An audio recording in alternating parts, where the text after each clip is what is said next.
नमस्कार दोस्तों, आप सभी का स्वागत है मेरे YouTube चैनल तैयारी जीत की में।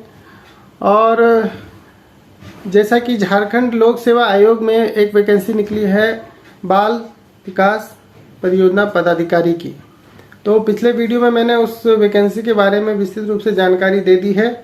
और आज मैं उस पद के बारे में, उसके वेतनमान के बारे में और उसके बारे में, प्रोन्नति के बारे में और उसके कार्यों के बारे में आपको बताऊंगा। सबसे पहले तो जो बाल विकास परियोजना पदाधिकारी है, ये नियुक्ति के बाद इसका कुल 90 दिन ट्रेनिंग पीरियड में रहता है। तो पहला जो 60 दिन है वो इंस्टीट्यूशनल ट्रेनिंग होता है, जो कि श्री कृष्ण लोक सेवा संस्थान यानी जिसे ATI के नाम से जाना जाता है, ये स्कीपा के नाम से जाना जाता है, वहाँ पर इसकी ट्रेनिंग होती है 60 दिनों की।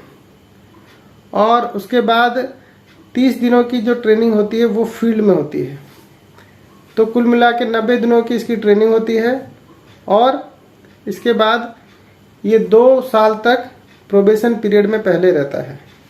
इन दोनों 2 सालों के अंतर्गत इस पदाधिकारी को विभागीय परीक्षा, जो कि राजस्व परिषद लेता है, उसे पास कर लेना आवश्यक है, जिसके अंतर्गत लेखा, विकास और हिंदी से संबंधित पेपर होते हैं। तो ये परीक्षाएं पास करने के बाद ही ये पदाधिकारी की सेवा संपुष्ट होती है। तो इस पदाधिकारी का जो कार्य है वो अपने क्षेत्र में जो भी अपना उसको जिस ब्लॉक की जिम्मेदारी दी जाएगी, तो उस ब्लॉक में जो भी आंगनबाड़ी हैं, उसमें जो भी महिला पर्यवेक्षिकाएँ हैं और वहाँ पर जो भी योजनाएं संचालित होती है, उन सभी का कंट्रोलिंग करना, उस सभी को ठीक से लागू करवाना इस पदाधिकारी की जिम्मेदारी है।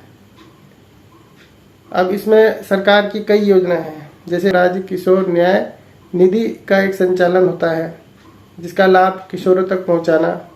इसके अलावा अगर उस एरिया में कहीं बाल मजदूरी हो रही है या बालकों का शोषण हो रहा है कहीं, तो उसको रोकने के उपाय करना।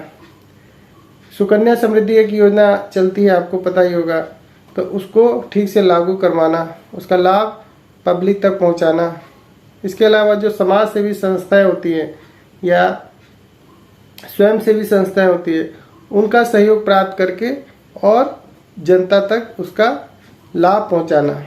उसको भारत सरकार या फिर राज्य सरकार से कई प्रकार के फंड प्राप्त होते हैं, जिसके माध्यम से लोगों तक, खासकर बच्चों तक इसका लाभ पहुंचाना है। तो ये तो हो गए उसके कार्य के बारे में जानकारी CDPO के। अब उसके प्रमोशन के बारे में ज़रा जान लेते हैं। तो यहाँ पर पहले इसका जो है प्रमोशन, जो पहला प्रमोशन होता है, आप जानते हैं कि लेवल 9 का पद है।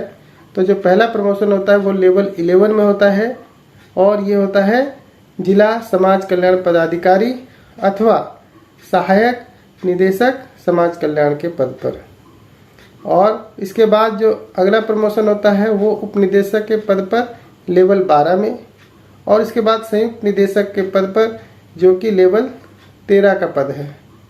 यानी अगर आप इसकी तुलना कीजिएगा सहायक प्रशाखा पदाधिकारी के पद से, तो सहायक प्रशाखा पदाधिकारी भी जो है लेवल 7 से लेवल 13 तक पहुंच जाता है, अगर उसको टाइमली प्रमोशन मिलता रहा तो। और यहाँ पर ये पदाधिकारी लेवल 9 में आता है, तो भी इसकी जो पहुंच होती है लेवल 13 तक ही हो पाती है। तो इस मामले में ये दोनों पद लगभग इक्विवेलेंट है। और इसके आप स्ट्रेंथ के बारे में अगर देखें, तो जो CDPO का जो संख्या है, पदों का जो बल है, वो है 224। लेकिन इसके बाद आपको जब प्रमोशन लेना होता है जिला समाज कल्याण पदाधिकारी अथवा सहायक निदेशक के पद पर, तो वहाँ पर मात्र 14 गो सीट है, ओनली 14 सीट्स। तो यहाँ पर आप सोचिए कि प्रमोशन कितना टफ चीज़ है, क्योंकि प्रमोशन का बहुत कम स्कोप यहाँ पर रखा गया है। और उसके बाद जो उप निदेशक और संयुक्त निदेशक के पदों के बारे में तो यहाँ पर जानकारी भी नहीं दी गई है कि कितने पद होंगे। मेरे ख्याल से ये मैक्सिमम होंगे तो 6-7 मिलाकर पद होंगे।